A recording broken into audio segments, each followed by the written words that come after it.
Bonjour la famille et bienvenue dans cette nouvelle vidéo.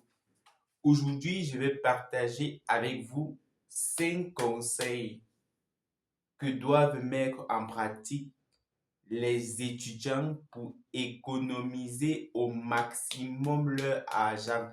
Je dis bien 5 conseils que doivent mettre en pratique les jeunes étudiants pour économiser au maximum leur argent. Si tu es un jeune étudiant, ne passe pas sur toute cette vidéo parce que le cinquième conseil et le quatrième conseil risquent de changer ta situation financière. On connaît bon nombre d'étudiants qui, à la fin du mois, ne parviennent plus à gérer leurs factures et se plaignent que leur argent ne suffit jamais. Mais aujourd'hui, je vais te partager 5 conseils, je dis bien 5 conseils que tu dois mettre en pratique pour pouvoir non seulement gérer tout le mois et économiser aussi un peu d'argent. Le premier conseil que je vais te donner, c'est de faire un budget de la semaine ou du moins se faire un budget du mois avec l'argent que on te donne. Je sais que chaque étudiant a l'argent qu'il reçoit. Ce n'est pas la même chose dans tous les cas, mais chacun doit pouvoir faire le budget avec ce qu'il reçoit. C'est quoi un budget? Le budget, c'est juste répartir les charges avec son argent. C'est-à-dire, si durant la semaine, j'ai 5 000 d'argent de beignet, je dois répartir mes différentes charges dans les 5 000 que l'on me donne. C'est-à-dire le transport, la nourriture, la connexion et bien d'autres différentes euh, consommations que je dois faire durant le mois. Et le reste, je dois mettre ça dans mes économies. La plupart ne parviennent pas à gérer leur argent parce qu'ils ne font pas de budget. Ils ne parviennent pas à faire un budget bien établi. Le second conseil que je vais donner à un jeune étudiant pour économiser au maximum son argent, c'est d'arrêter d'acheter les choses dehors, d'arrêter de manger dehors. En mangeant dehors, ça te revient 2 fois plus cher. Arrête de consommer dehors. Achète les choses et viens cuisiner à la maison. Plusieurs étudiants sont trop paresseux. Ils préfèrent acheter des choses dehors et ne plus cuisiner à la maison alors que ça coûte extrêmement cher et ils n'ont pas les moyens. Et à la fin du mois, ils se plaignent que leur argent ne suffit pas. Et c'est chaque fois les parents qui sont toujours en train d'écoper.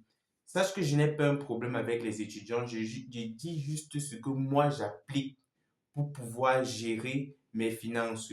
Je pense que à l'âge que nous sommes aujourd'hui, je pense que un jeune étudiant aujourd'hui doit s'éduquer sur tous les plans, de manière financière et sur les autres plans. Le troisième conseil que je donnerais à un jeune étudiant, c'est d'éviter les sorties inutiles ou les amitiés qui le font dépenser. Nous connaissons bien qu'il y a certains amis que ils nous font juste dépenser. Quand ils arrivent à la maison, c'est toujours pour nous proposer des sorties, des restaurants et autres. Nous devons essayer de limiter nos amis qui dont les moyens sont parfois plus élevés que pour nous et nous sommes toujours en train de marcher derrière eux. C'est eux parfois qui nous font tellement consommer que à la fin, nous n'avons plus rien et nous sommes toujours en train de nous plaindre. D'autres étudiants finissent même par aller voler. Évitons des amis qui nous font consommer.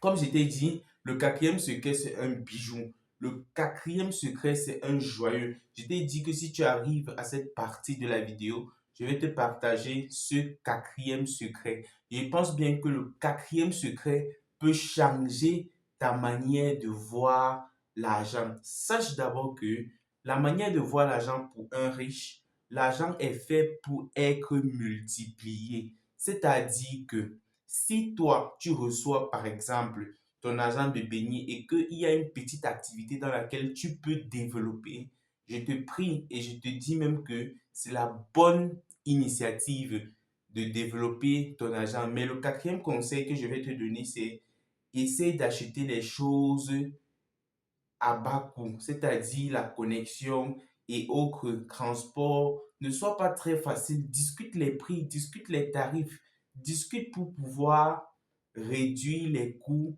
de tes dépenses, pour pouvoir économiser au maximum et te créer un capital. Ce capital que tu vas créer va te permettre peut-être de lancer un petit business, peut-être d'aider un membre de ta famille qui est en difficulté, qui est en malade, et tu ne serais plus un consommateur, mais tu serais un producteur, un bâtisseur. Et on nous appelle, nous les jeunes, à être des bâtisseurs. Le cinquième conseil, enfin, que je vais partager avec toi pour que tu puisses économiser au maximum ton argent. Je dis bien le cinquième conseil que je vais partager avec toi, c'est pour que tu puisses économiser au maximum ton argent, c'est d'apprendre à économiser, apprendre à épargner. C'est ça mon cinquième conseil. Tu penses que j'allais te dire quoi? Je dis bien, c'est ça mon cinquième conseil. Apprendre à économiser, apprendre à épargner, c'est une habitude qui va te faire grandement de bien. Je dis bien, c'est une habitude qui va te faire grandement de bien. Apprends à épargner. Dis-toi que sur les 100% d'argent que je reçois au quotidien, je dois mettre 10% de côté. Je dis, quelle qu'en soit la somme, que ce soit une pièce de 25, une pièce de 50, une pièce de 100 francs, dis-toi que chaque fois que j'ai une pièce d'argent, je dois mettre 10% de cet argent de côté et tu verras que à la fin du mois, tu ne seras plus fauché et tu ne vas plus trop te plaindre et tu aurais déjà pu économiser un peu d'argent.